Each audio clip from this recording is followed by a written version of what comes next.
পিছে আপোনালোকে শিৱৰাত্ৰি পূজা কৰিলে নে কৰা নাই কমেণ্ট এটা কৰি জনাবচোন। মই পিছে যোৱাকালি নকৰিলোঁ, কাৰণ যোৱাকালি সন্ধিয়ালৈকে মই ব্ৰত ৰাখিব নোৱাৰিলোঁ। তো এয়া আজি ৰাতিপুৱা গা পা ধুই ভণ্টিৰ লগত গৈ কিনে ঘৰৰ ওচৰতে থকা মন্দিৰটোত ধূপ চাকি বন্তি জ্বলাই আহিলোঁ।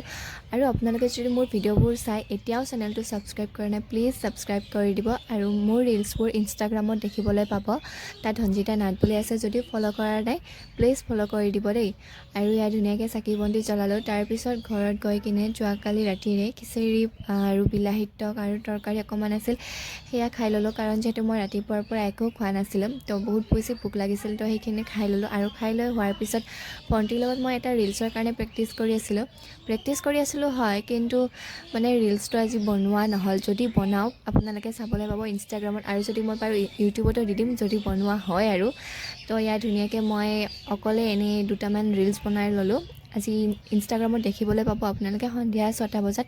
তাৰপিছত এয়া ধুনীয়াকৈ মই সৰু আলুখিনি ভাজি ল'লোঁ দুপৰীয়া ভাতৰ লগত খাবৰ কাৰণে। আৰু এয়া দুপৰীয়াৰ ভাত সাজ আজি একদম চিম্পুলকৈ আছিল, দালি পাপৰ ভাজা আৰু মই বিলাহী চাটনি কৰিছিলোঁ অকণমান, আৰু আলু ভাজা, এইখিনি।